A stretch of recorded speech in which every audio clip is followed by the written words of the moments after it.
Hey guys, we just found this really big pit. So Calvin's friend Gabe found this pit. Well, he dropped his flashlight and he heard some clinking noises and it fell. He's like, what? And so he dug it out and it took him like a couple hours and he found this pit. Boy, it is a pit. And I'm gonna drop down in there. This is a new room that no one's ever been in. The actions and stunts performed in this video were done so by experts. You should not enter a cave at any time without an adult or a cave tour guide. Oh, I got it.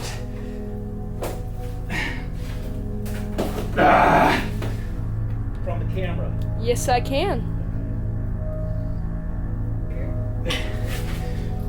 See, from here it could fall. Once you're down in here, you realize you probably could take this as a jump, and I don't think you get injured, just depending on how you land it. Don't tell my mama. So there's some nice sandcastle stuff on the floor here. What's interesting about this is really hard stuff. They are full of water. There's water inside there. This is it's just a pit. So I don't know how this forms, like a bubble or something underground. It's just a pit. It's filled with sand. The drippings have sort of started to carve away. It does have water in it, but everything seems to be a pretty hard pinch on all the corners, all the way around. Seems to be no way to go. I should have brought my disto. It is about 20 feet wide. I'll give some exact measurements, but this is Gabe's pit. Gabe, good job. Getting up is easier. Yeah. Using each foothold. See what I'm doing? Yeah. Look what I'm doing. Each foothold, yeah. Watch, I reach down, I open it up with my fingers, it's kind of tight. Got to put some pressure on there. Put my foot in. Fish it in there. Okay. You really got to work. Get your fingers in there so you can stick your foot in there. Okay. And then your foot jams in there a little easier. Jam my foot in. I'm also a lot lighter. Where you are. Go.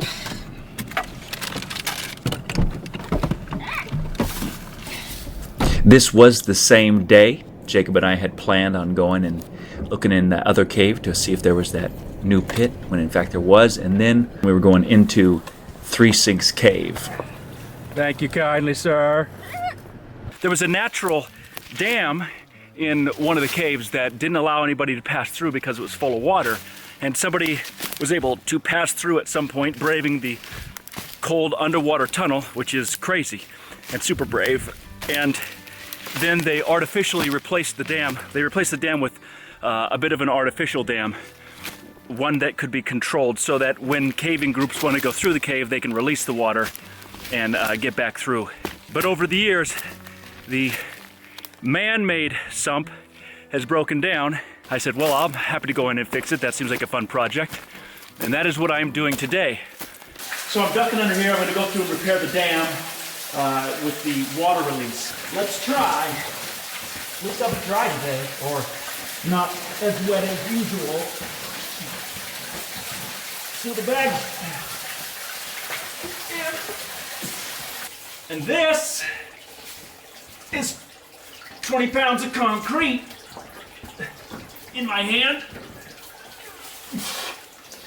in a bag that if it comes open, we're all in big trouble. Just till you're out of this.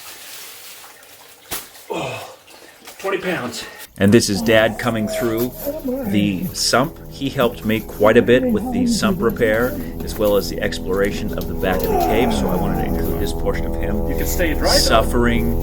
It's tough getting through that sump with or without water. And so here he comes through, and this is a couple of pics of us exploring the back of the cave. Thank you.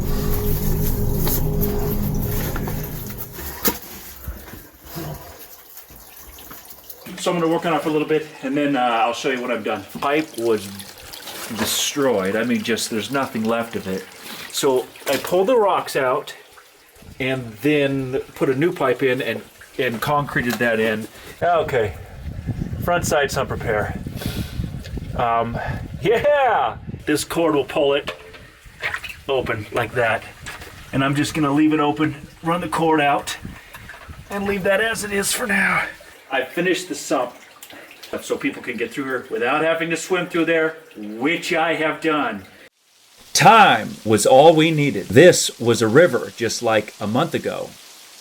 And now it is all these sandcastles which are under the water. Previously, Jacob and I had crawled across the rocks here. Now we can just walk along the water here where it's not as deep, and we can walk through and be careful not to step on any of the beautiful sandcastles. We can just walk right through the water because it's a lot less deep, but still very cold. So here we're walking along towards the very back of Three Sinks Cave. After the sump repair, we have actually never been to the very back because the water had always been too high.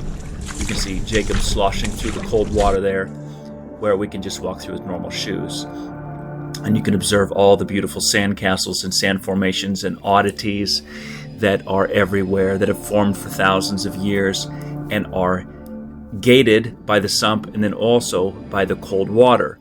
You will recall our first couple of times through here was finding that pit filled with water and discovering that we couldn't continue on unless we swam through the sump. We swam through the sump, we got back here, then we discovered in the back of the cave there was just a river and a lake, and we could not get to the back of the cave. We could only climb along the walls, we could only wade a little bit of the water. Now we have come to that cave again. We're trying to get to the back, and we are at the sump, and we're going to make our way towards the back of the cave. We're just coming through here, towards the end of the cave.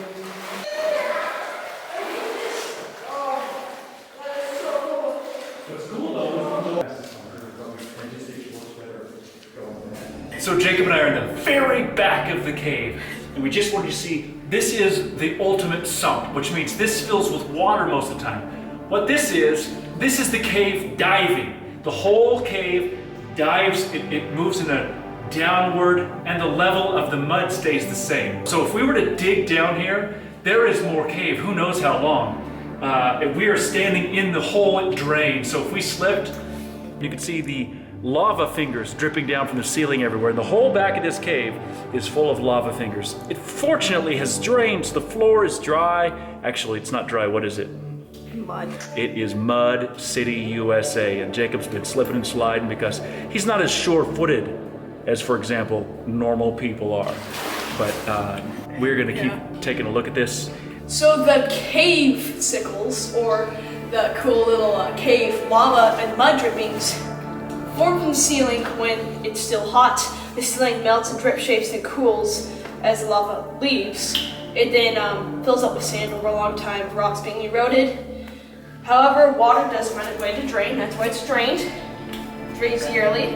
Like, look at this huge long one. Never been touched or fallen. It's just so exotic. Oh, look at these. These are huge. Check these ones out. They're like giant balls of it.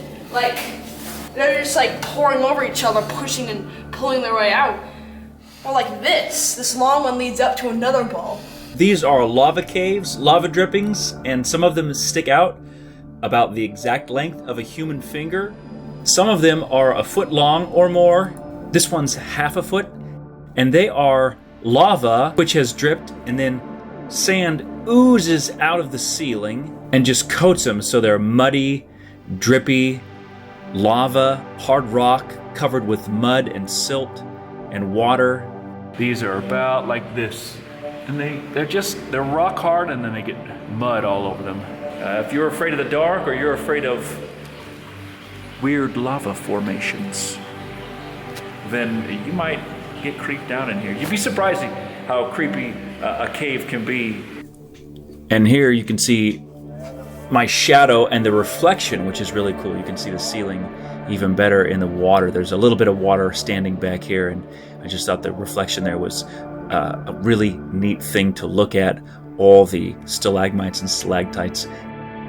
This whole cave has dried out, so you can just kind of walk through it. Normally it's walking through creeks, waterfalls, sumps, Eggnog. diving, what else? Eggnog. Eggnog, Jacob's diving through eggnog. And here's Jacob and I going up the corridor. We haven't shown a lot of this in this cave. This is our last trip in this cave. We're done. We're sick of it. We repaired the sump. We've visited every corridor in it. This is normally a waterfall right here, but in the summer there's just barely any water coming, so Jacob can just zip right up it. And you can see us here walking along the wall side, a shelf. This shelf is about 50 to 60 feet above the floor, so it's, some would say it's dangerous, but it's very sticky, very tacky, and we're sure-footed and careful, and we've been through that. Crawling through the sump to get out of the cave so I don't die of starvation in here. Or anything. Yeah. It's harder. You just have to accept the fact of... Oh, there we go.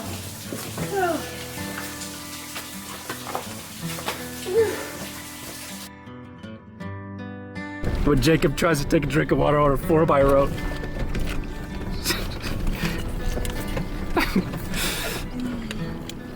We're leaving the cave now and we just... Okay, continue. Down goes Jacob. Whoa, you're halfway there. Whoa.